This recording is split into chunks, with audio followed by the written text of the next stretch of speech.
யாக்கோபு ஓடிப்போனது 3ஆம் நாளிலே லாபானுக்கு அறிவிக்கப்பட்டது. தன் சகோதரரை கூட்டிக் கொண்டு 7 நாள் பிரயாண பரியந்தம் அவனை தொடர்ந்து போய் கீலியாத் மலையிலே அவனை கண்டுபிடித்தான். அன்று ராத்திரி தேவன் சீரியா தேசத்தானாகிய லாபானுக்கு சொப்பனத்தில் தோன்றி, நீ யாக்கோபோடு நன்மையே அன்றி தீமை ஒன்றும் பேசாதபடிக்கு எச்சரிக்கையாயிரு என்றார்.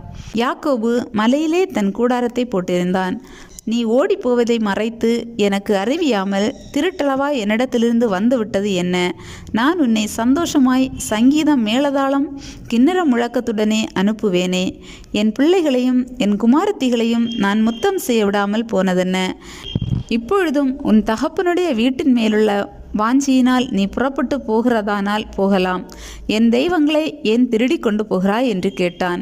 உம்முடைய குமாரத்திகளை பலாத்காரமாய் பிடித்து வைத்துக் கொள்வீர் என்று நான் அஞ்சினதினாலே இப்படி வந்துவிட்டேன். ஆனாலும் யாரிடத்தில் உம்முடைய தெய்வங்களை கண்டுபிடிக்கிறீரோ அவனை உயிரோடே விட வேண்டாம். ராகேல் அவைகளை திருடி கொண்டு வந்ததை யாக்கோபு அறியாதிருந்தான். அப்பொழுது லாபான் யாக்கோபின் கூடாரத்திலும் லேயாளின் கூடாரத்திலும் 2 வேலைக்காரிகளின் கூடாரத்திலும் பிரவேசித்து பார்த்தும் ஒன்றும் கண்டுபிடிக்கவில்லை. ராகேல் அந்த சுரூபங்களை எடுத்து ஒட்டக சேணத்தின் கீழ் வைத்து அதன் மேல் உட்கார்ந்திருந்தாள். அப்பொழுது யாக்கோபுக்கு கோபம் எழும்பி லாபானோடே வாக்குவாதம் பண்ணி, நீர் என்னை இவ்வளவு உக்கிரமாய் தொடர்ந்து வரும்படிக்கு நான் செய்த தப்பிதம் என்ன? நான் செய்த துரோகம் என்ன? என் தட்டுமுட்டுகளை எல்லாம் தடவி பார்த்தீரே. உம்முடைய வீட்டு தட்டுமுட்டுகளில் என்னத்தை கண்டுபிடித்தீர்? அதை என்னுடைய சகோதரருக்கும் உம்முடைய சகோதரருக்கும் முன்பாக இங்கே வையும். அவர்கள் எனக்கும் உமக்கும் நடு தீர்க்கட்டும். இந்த 20 வருஷ காலமாய் நான் உம்மிடத்தில் இருந்தேன். உம்முடைய செம்மறியாடுகளும் வெள்ளாடுகளும் சினை அழியவில்லை. உம்முடைய மந்தையின் கடாக்களை நான் தின்னவில்லை. பீருண்டதை நான் உம்மிடத்துக்கு கொண்டு வராமல் அதற்காக நான் உத்தரவாதம் பண்ணினேன். பகலில் களவு போனதையும் இரவில் களவு போனதையும் என் கையில் கேட்டு வாங்கினீர். பகலிலே வெயிலும் இரவிலே குளிரும் என்னை பட்சித்தது.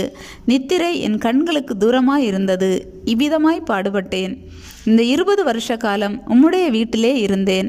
14 வருஷம் உம்முடைய 2 குமாரத்திகளுக்காகவும் 6 வருஷம் உம்முடைய மந்தைக்காகவும் உம்மிடத்தில் சேவித்தேன்.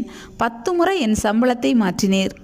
என் பிதாவின் தேவனாகிய ஆபிரகாமின் தேவனும் ஈசாக்கின் பயபக்திக்குரியவரும் என்னோடிராமற் போனால் நீர் இப்பொழுது என்னை வெறுமையாய் அனுப்பிவிட்டிருப்பீர். தேவன் என் சிறுமையையும் என் கைப்பிரயாசத்தையும் பார்த்து நேற்று ராத்திரி உம்மை கடிந்து கொண்டார் என்று சொன்னான்.